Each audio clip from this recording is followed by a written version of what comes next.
The economy is still dying, and yet we have a decadent public reaching and wanting more. But perhaps the two are interrelated. Let's go into Janet Yellen, one of the elite on top of this general public, saying that there is a high degree of accommodation still needed.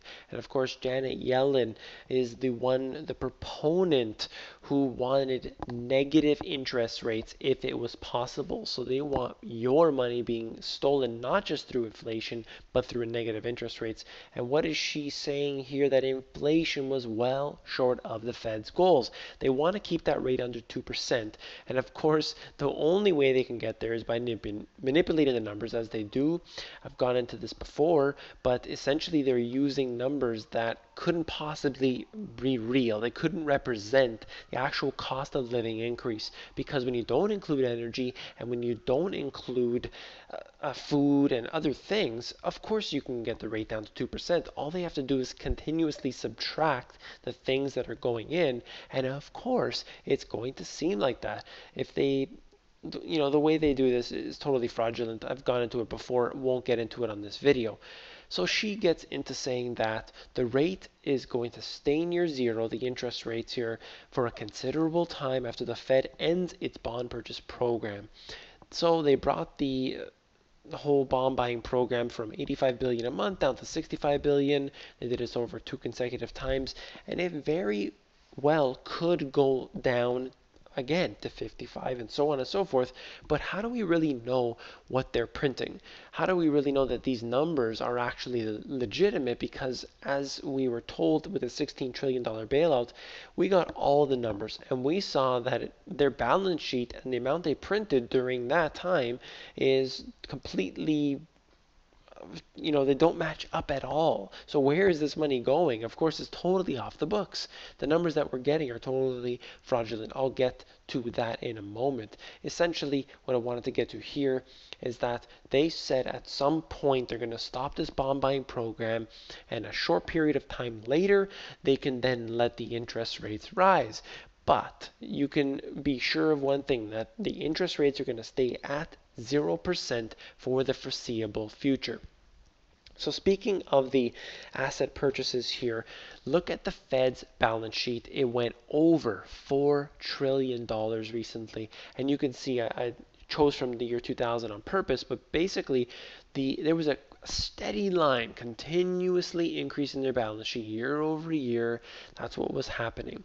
And then all of a sudden, the whole economy began to collapse, and this is like stairs going up consistently. Every bailout, every single time they do this, the Fed's balance sheet skyrockets up instantly.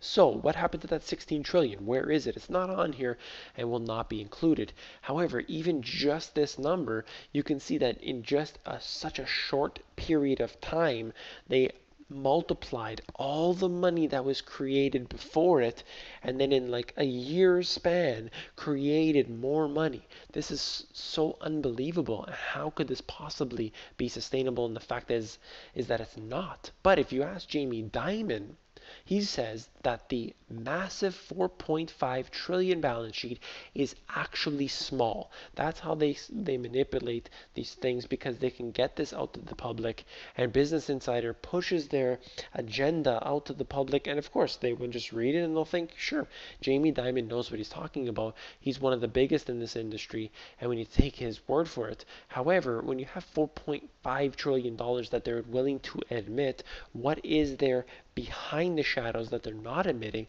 And of course, 4.5 trillion is extremely significant. Then just because he says that there's a lot more money out there in assets, that the 4 trillion doesn't really make a difference. Well, the fact remains is that it does make a difference, and it makes a big difference.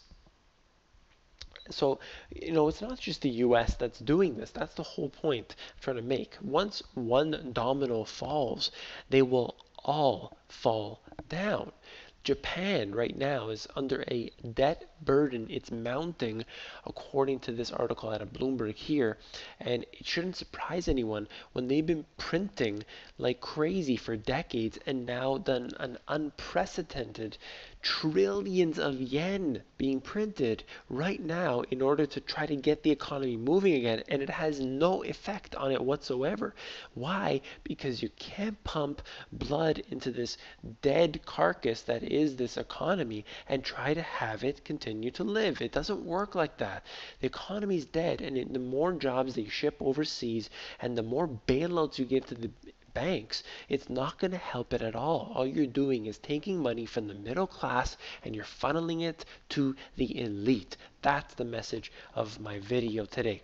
I hope that you'll all get onto the Money GPS Insiders, which is basically some work that I have done, and I'm continuing to put it out there. It is in addition to the work I've done in my book, and a lot of people have been emailing me on there. That's what I want. I want you guys to email me on the Insiders. Tell me what you think.